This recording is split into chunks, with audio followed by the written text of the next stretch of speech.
Wa inna ilaihi raji'un. Kami segenap keluarga besar Islam Itu Indah Trans TV mengucapkan turut berduka cita yang sedalam-dalamnya kepada para korban gempa di Cianjur dan sekitarnya. Semoga almarhum dan almarhumah diampuni segala kesalahan serta diterima segala amal ibadahnya di sisi Allah Subhanahu wa taala. Dan semoga keluarga yang sedang berduka diberikan ketabahan dan kekuatan. Jamaah Islam Itu Indah, Allah pasti memberikan ujian dan musibah kepada hamba yang dicintainya. Maka tergantung dari hambanya tersebut, bisakah ia melaluinya atau tidak. Dan selalulah untuk yakin saudara-saudaraku, akan ada pelangi di balik sebuah hujan. Dan akan ada kebahagiaan yang datang setelah kesedihanmu. Maka janganlah berlarut-larut dalam suatu kesedihan. Dan insya Allah kita akan membahasnya hari ini dengan tema musibah dan ujian. Siapkah kita ketika keduanya tiba-tiba datang?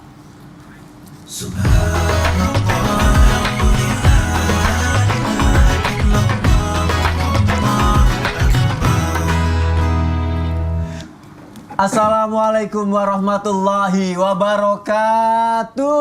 Waalaikumsalam warahmatullahi wabarakatuh. Jamaah oh jamaah. Alhamdulillah. Alhamdulillahirabbil alamin. Allahumma sholli ala sayyidina Muhammad wa ala ali sayyidina Muhammad. Alhamdulillah jamaah, kita ketemu lagi di Islam Itu Indah. Alhamdulillah, Masya Allah, tabarakallah, pagi hari ini senang sekali. Masya Allah, Alhamdulillah. Ya Allah, ketemu lagi sama guru-guru kita yang Masya Allah sangat kita cintai karena Allah ya. Kita akan belajar banyak. Nanti aku juga mau nanya lagi sama guru-guru kita yang ada di sini ya. Ustadz siap-siap ya. Abi Maki, Umi, Masya Allah. Kita akan belajar banyak. Tapi sebelumnya jamaah, ada berita viral nih yang ada di masyarakat yang aku mau kasih lihat untuk jamaah yang ada di rumah. Berita viral penonton asal Jepang membersihkan stadion pasca Piala Dunia. Coba kita lihat tayangannya seperti apa ya. Ini dia tayangannya, silakan. Wah, ini yang buang sampahnya malu nggak nih ya kalau kayak gitu? Aduh, astagfirullah. Gimana Ustaz saya ngeliatnya? Yang paling keren ya, ada kata-kata mereka pas ditanya itu, kamera, where is kamera? Untuk apa kamera katanya? Kami membersihkannya bukan untuk kamera. Oh, subhanallah. Kami membersihkannya bukan untuk viral, emang begini budaya kami.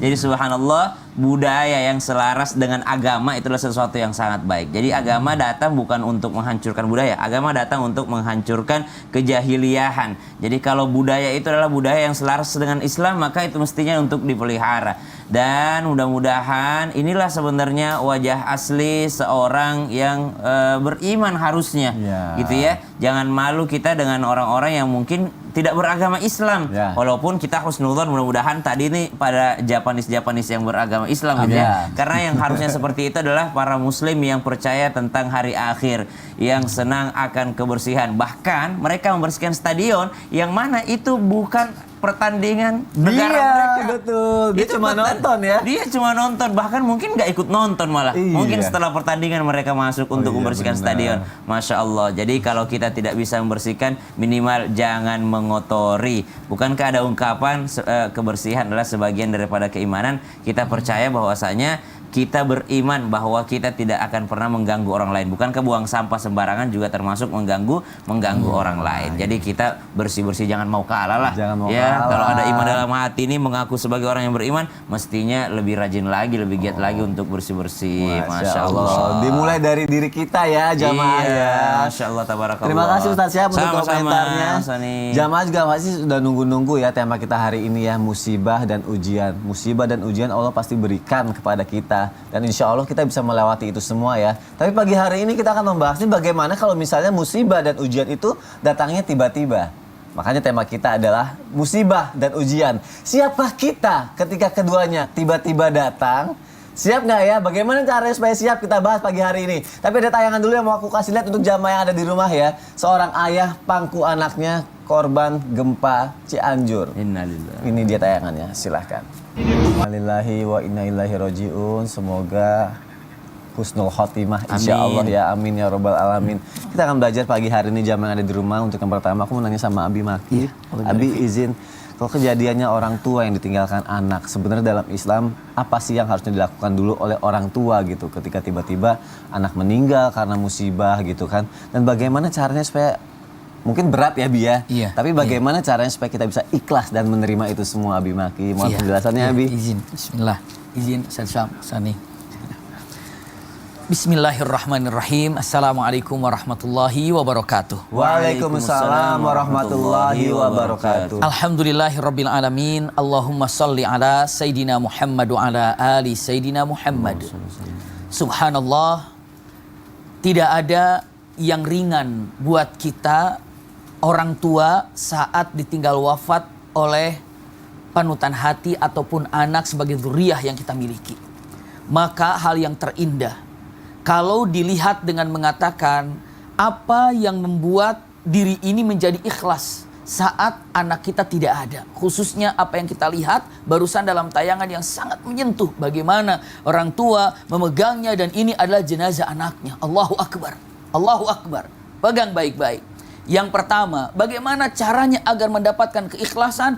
Tahu betapa indahnya yang Allah siapkan pahala yang indah. Yang pertama, jaminan dari Allah Subhanahu wa taala. Anak ini akan menjadi ahli jannah. Kenapa? Karena apabila ada anak yang muslimin, ya, orang tuanya muslim, orang tuanya muslimah, ibu bapaknya dalam keadaan muslim atau muslimah, maka apabila wafat jaminan anaknya untuk menjadi ahli jannah dan anak itu akan menjemput kedua orang tuanya. Ini pertama. Jaminan anak itu menjadi ahli jannah. Ini pegang man. Yang kedua, dengan kesabaran yang dimiliki oleh orang tuanya, jaminan orang tuanya untuk menjadi ahlu jannah. Ada dua jaminan, anaknya dijamin menjadi ahli jannah, lalu orang tuanya pun dengan kesabaran yang dimilikinya dijamin untuk menjadi ahlu jannah karena kesabarannya. Sampai ada hal yang luar biasa. Siapa saja orang tua yang ditinggal wafat oleh putranya, oleh putrinya, khususnya dalam keadaan masih kecil, iya, bayinya ataupun anaknya belum balik, pastikan orang tuanya akan mendapatkan sebuah istana kelak di akhirat, namanya adalah istana hamd atau istana puji. Maka peristiwa ini para ulama mengatakan khairun la yutlab, artinya kebaikan yang tidak pernah dipinta. Kebaikan yang tidak pernah dipinta karena tidak ada. Orang meminta kepada Allah untuk mendapatkan kedua kebaikan ini dengan mengatakan anak dijamin menjadi ahli sorga, orang tuanya dijamin untuk menjadi ahli sorga. Dengan kebaikan yang tidak pernah dipinta, dibuktikan tidak pernah ada orang ingin mendapatkan dua kebaikan ini dengan memohon, ya Allah wafatkan anak saya, tidak ada. Maka dikatakan ini adalah khairun la yutlab. Artinya adalah kebaikan yang tidak pernah dipinta, namun saat diberikan oleh Allah Subhanahu wa taala, ini adalah pahala yang berlipat ganda. Jaminan yang Allah katakan demikian. Kenapa? Bukankah Rasulullah SAW pernah merasakan hal itu? Bagaimana putra-putranya Rasulullah wafat dalam keadaan kecil, wabil khusus Ibrahim putranya Rasulullah dalam keadaan buayan. Ini Rasul pernah merasakannya. Karena demikianlah siapapun yang pernah merasakan hal ini, begitulah Rasulullah pernah merasakannya. Usikum wa iyaya nafsi bitaqwallah. Tidak ada yang paling indah dalam masalah ini kecuali kesabaran. Maka tinggi derajat sabar. Rasulullah sallallahu alaihi wasallam as-sabru inda sadmatil ula. Kesabaran ini adalah terjadi di awal waktu dalam kejadian dengan mengatakan inna lillah wa inna ilaihi raji'un. Kenapa demikian? Hal ini bisa dilakukan punten saat kita benar-benar tahu tentang pahala yang begitu indah yang Allah siapkan. Mudah-mudahan siapapun yang terjadi dalam masalah ini dalam keluarganya, Allah berikan kesabaran. Amin. Dan Allah lipat gandakan pahala kesabarannya. Wallahu a'lam bishawab. Amin ya Allah, Masya Allah. Terima kasih Abi Maki. Sami-sami. Jadi ternyata yang perlu kita ingat adalah kalau musibah itu datang adalah Allah memberikan dua jaminan. Pertama, anak kita sudah di surga menunggu kita insya Allah. Iya. Dan kalau kita sabar, insya Allah kita juga akan Jannah masuk. juga. Masya Allah. Amin. Amin. Semoga tetap sabar ya buat yang mengalaminya dan insya Allah semangat. Insya Allah kedepannya ada kebaikan buat semuanya. Doakan ya jamaah yang ada di rumah ya. Masya Allah. Kita lihat jamaah, aku punya tayangan lagi dulu nih. Rumah ambruk saat gempa Cianjur. Ya Allah, innalillahi. Kita lihat tayangannya ya. Silahkan. Allahu Akbar, la ilaha illallah. Allahu Akbar. Allahu Akbar. Allahu Akbar, astagfirullahaladzim. Ustadz Syam, waktu gempa kemarin ngerasain apa enggak? Ngerasain sempat, saya lagi makan siang. Oh gitu, goyangnya kenceng gitu. Lumayan Lumayan di ya? Ciputat berasa. Berasa ya. Aku lagi tiduran sama anak-anak aku, tiba-tiba kasur goyang, lampu goyang semua. Iya, gempa. Apaan nih gitu kan, gempa kan. Iya. Ada aku gendong anak-anak aku keluar gitu kan, aku bawa semua. Aku lihat semua keluarga udah ada di luar. Tiba-tiba aku kepikiran, waduh, mobil masih pada di dalam gitu kan. Harta benda gimana nih gitu kan. Mau aku ambil takut Kan ketiban. sempet. Ya itu, kepikiran tiba-tiba. Mau ngambil takut ketiban tapi kan. Makanya aku mikir ketika terjadi seperti itu, apa yang harus kita pikirin? Nyawa doang aja atau harta juga gak sih gitu Ustaz Syam? Peran harta ini juga adalah sesuatu yang dilindungi dalam agama Islam gitu ya. Nah itu, Kita makanya diminta untuk melindunginya takutnya gitu. aku salah juga gitu. Mohon penjelasannya Ustaz Syam. Bismillahirrahmanirrahim. Sahabat guruku, Abi, Umi, Masya Allah. Terima kasih sudah hadir kembali di Islam itu Indah. Masya Allah, Mas Soni serta guru-guru kami yang dimuliakan Allah Subhanahu wa Ta'ala. Jamaah Islam itu Indah yang mudah-mudahan senantiasa dilindungi Allah Subhanahu wa Ta'ala dari segala macam musibah, baik musibah duniawi ataupun musibah ukhrawi, karena jauh lebih berat ketika musibah itu adalah menimpa agama seseorang. Jauh lebih berat ketika musibah tersebut adalah bentuknya musibah ukhrawi. Musibah yang mana? Musibah dengan mudahnya ia bisa meninggalkan sholat, dengan mudahnya ia bisa melawan orang tuanya, dengan mudahnya ia bisa menzalimi pasangannya. Itu adalah musibah-musibah akhirat yang mungkin tidak akan pernah kita dapati obatnya, sehingga lebih berat ketika seseorang tertimpa musibah akhirat dibandingkan musibah dunia. Musibah dunia insya Allah dengan mendengarkan nasihat-nasihat guru-guru kita, mudah-mudahan bisa sedikit menyembuhkan luka yang ada. Maka Alhamdulillahirabbil alamin wassalatu wassalamu ala asyrafil anbiya'i wal mursalin sayyidina Muhammadin wa ala alihi wa sahbihi ajma'in. Subhanaka la ilma lana illa ma 'allamtana innaka antal alimul hakim. Asbahna wa asbahal mulku lillahi rabbil alamin. Rabbi shrah li sadri wa yassir li amri wahlul 'uqdatam min lisani yafqahu qawli waj'al li wazira min ahli. Amin amin amin ya rabbal alamin. Dalam Islam ketika terjadi suatu musibah yang tiba-tiba datang, ya namanya musibah tiba-tiba datang gitu ya. Ya tiba-tiba datang kepada kita, siapa atau apa yang pertama kali mesti kita lindungi dulu nih, selamatkan duluan nih, nyawa duluan atau harta duluan? Bukankah kita sebagai seorang yang beriman kita diminta untuk menjaga harta kita? Bahkan kalau ada orang yang misalnya mengganggu harta kita, maka kita berhak untuk melindunginya. Maka subhanallah, nyawa dulu atau harta dulu? Rasanya tidak butuh dalil untuk menjawabnya. Orang udah tahu kayaknya. Udah gak usah pakai ayat. Ya jelas nyawanya dulu. Kenapa? Karena harta bisa dicari, nyawa ini sudah tidak bisa lagi gitu ya kalau sudah tidak ada. Maka kalau kita lihat ajaran agama Islam itu salah satu pilar utamanya, bahkan bisa jadi yang paling utama gitu ya, adalah hifdzun nafas, adalah menjaga nyawa. Kenapa menjaga nyawa ini paling penting? Al-Qur'an mengatakan, ba'da naqul a'udzubillahi minasyaitonir rajim, وَمَنْ أَحْيَاهَا فَكَأَنَّمَا أَحْيَا النَّاسَ جَمِيعًا.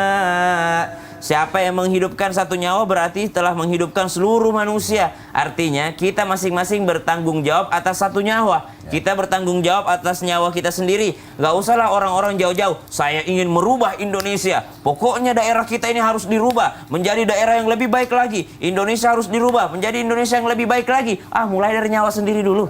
Mulai dari diri sendiri dulu. Kenapa? Ketika sudah merubah diri sendiri berarti kita telah merubah tatanan. Subhanallah. Merubah keluarga, merubah sesuatu yang lebih besar lagi. Banyak orang ingin merubah sesuatu di luar sana, tapi lupa untuk menjaga dirinya. Yang kedua, kenapa menjadi pilar utama menjaga nyawa ini? Karena ternyata tidak ada satu ajaran pun dalam agama Islam yang meminta kita mengorbankan nyawa. Tidak ada satupun. Bahkan subhanallah, dari dahulu Allah subhanahu wa ta'ala telah memberikan contoh ketika Nabi Ibrahim alaihissalam diuji oleh Allah subhanahu wa ta'ala untuk mengorbankan anaknya, itu pun gak jadi. Itu pun gak jadi, diganti sama Allah subhanahu wa ta'ala menjadi seekor hewan. Kenapa? Karena ternyata dalam agama Islam, ajaran Allah subhanahu wa ta'ala tidak ada satupun ajaran untuk mengorbankan nyawa. Lalu bagaimana orang yang maju ke medan perang? Orang yang maju ke medan perang pun pun ketika mereka dalam keadaan terdesak, ada seorang sahabat yang ternyata dianggap oleh Nabi SAW tidak syahid karena dia menambah daripada tusukan pedang atau tusukan panah tersebut, busur panah ke dalam dirinya ketika dia dalam keadaan kesakitan. Itu artinya nyawa duluan yang diselamatkan. Allahu ta'ala alam. Aku sih kemarin nyawa udah, tapi Nyawa udah. pas harta mikir, aku doa aja ya Allah jangan gempa lagi ya Allah gitu. Ya Allah, masih ada rasa takut gitu ternyata ya manusia. Tapi jadi pelajaran setelah itu ternyata warga di Cianjur karena ada kabar ada gempa susulan, mereka sudah menyatukan surat-surat berharga dalam satu tas. Itu jadi tinggal bawa itu aja Bu. Karena itu terbilang penting juga ya. Masya Allah. Terima kasih Ustaz Syahab untuk penjelasannya. Umi Maki nanti ada yang mau aku tanya sama Umi karena berhubungan dengan ibu dan anak juga ya. Tapi nanti ya Umi ya. Sekarang aku mau nanya lagi dulu sama Ustaz Syahab. Siap. Ketika ada musibah di suatu daerah Ustaz Syahab, itu berarti Allah menegur orang-orang yang ada di daerah tersebut aja atau sebenarnya menegur semua umat muslim sih? Karena itu dijadiin contoh aja gitu. Bagaimana? Aku bingung deh. Orang di situ aja gitu ya? Di situ aja gitu. Kenapa sebenarnya semua umat muslim? Nah, kalau kayak gitu gimana ya jamaah ya? Nah, gimana? Gimana kalau kita bahas setelah yang satu ini? Tetap di Islam itu Indah. Jamaah, oh jamaah. Alhamdulillah.